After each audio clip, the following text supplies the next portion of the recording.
You're listening to Campaign 2012, a podcast from the Brookings Institution.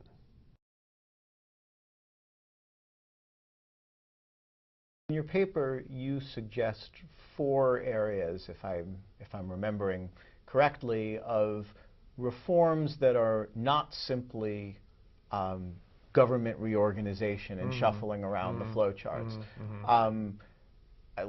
Let's tick through them a little bit and talk about what a Galston-inflected, reform-minded presidency would be trying to get done institutionally. So you start with some reforms related to fiscal institutions, Yes. which you've already alluded to a little bit. But so what does it look like in a first term if a president comes in or the current administration is reelected and decided, okay, the super committee really failed. Let's do fiscal reform from an institutional point of view rather than simply from a policy point of view. What does it look like? Well, you go back to the 1974 Act. You put it on the table. You say some pieces of this have really worked well, like the Congressional Budget Office, for example. We're going to keep that, and matter of fact, we may even reinforce it and add to its powers. But some pieces of it are now clearly obsolete. The relationship between the budget committees and the committees that are responsible for taxes and entitlements, that is not a productive relationship. We need to change that. The entire process where we start with a budget resolution and the appropriations bills wait on that resolution and sometimes wait forever on that resolution, so that only 4 times in the past 4 decades have we actually gotten the appropriations bills done on time. That's clearly a broken system too. The assumption was, if you go back to the 74 Act, that the overall budget framework, the so-called budget resolution, which is an agreement between the House and the Senate, not including the President, would be done by April 15th.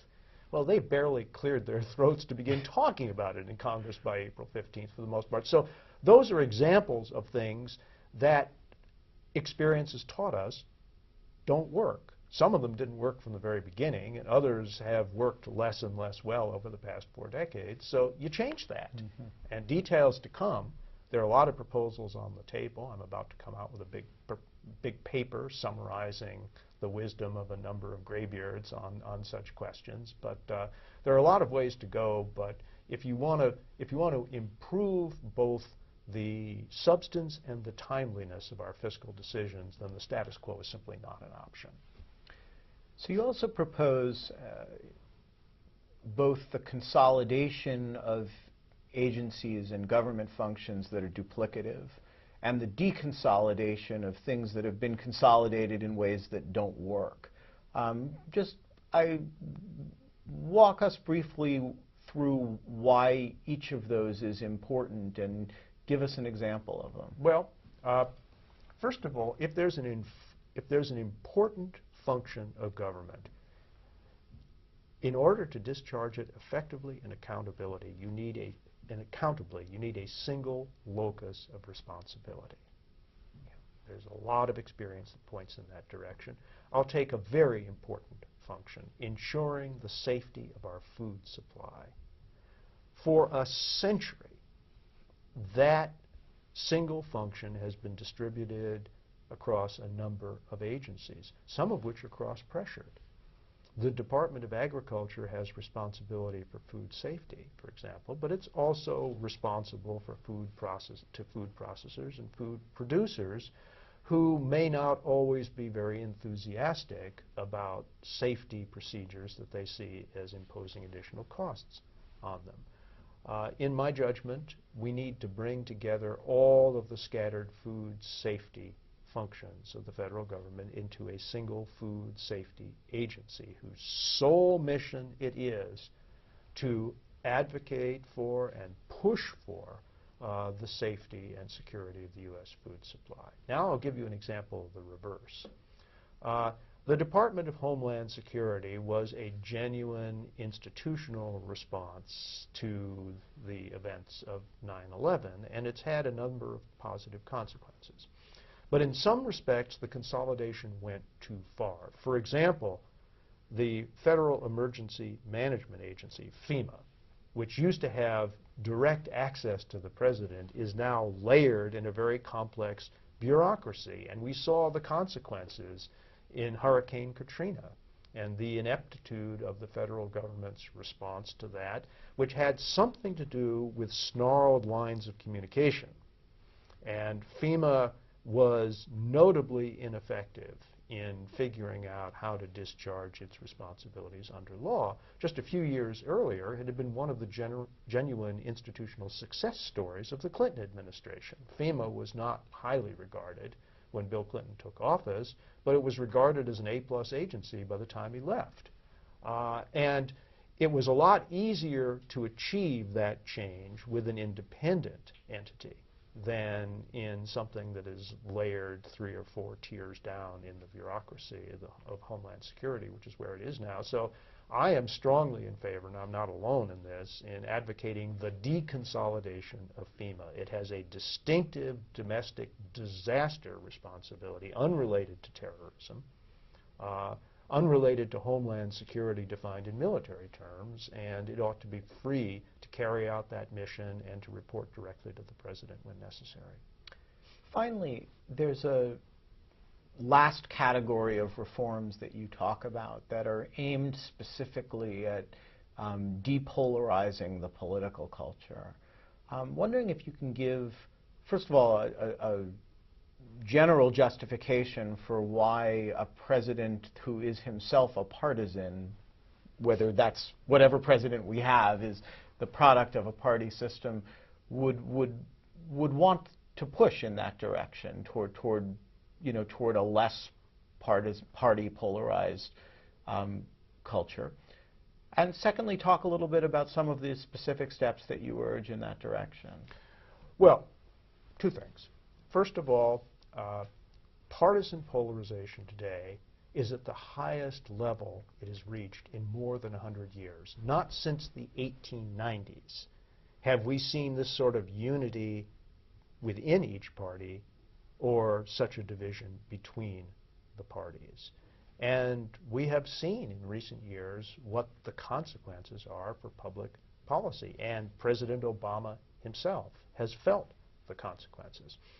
He campaigned and actually came to prominence first in 2004 as someone who said, we're not Red America and Blue America, we're one United States of America, and I will be a president who brings us back together. Well, the president has fulfilled, wholly or in part, many of his campaign pledges. That's one where arguably things have gone in the other direction, and the polarization is even worse than when he was campaigning. And that has had important consequences for his ability to get the nation's business done.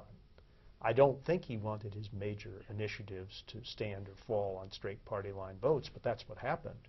And that's not good for the country, setting aside the question of whether it's good for a president who is party leader as well as head of the executive branch. I'll give you a very concrete example. The president has been intensely frustrated by the way so many of his nominations have stalled in the Senate. Very highly qualified nominees, by everybody's estimation, get caught in the partisan crossfire. Well, it didn't surprise me when the president in his 2012 State of the Union address embraced one of the polarization-reducing, gridlock-breaking proposals that a civic group that I've been working with has been advocating. Here's the idea, very simply. Once the Senate receives a completed nomination from the president, by completed I mean all the background checks done, all the required federal forms completed, the clock begins ticking, and the Senate will then have 90 days to give an up or down vote to said nominee. And here's the kicker. If they don't do that, on day 91, the nominee will be deemed, as a matter of law, to be confirmed. And I think that regardless of who the next president is, the next president should be in favor of that. And One reason that it's worth talking about these in the context of a presidential campaign is that institutional reform is something that affects the powers and capacities of the respective branches of government, starting with the presidency. And so former Governor Romney, former Senator Santorum, former Speaker Gingrich, and not former anything, Representative Ron Paul, should all be interested in the question of the president's ability to execute the powers of his office effectively. And there are lots of other examples in the same vein that suggest that any president ought to be interested in proposals of that sort. Thank you very much. My pleasure.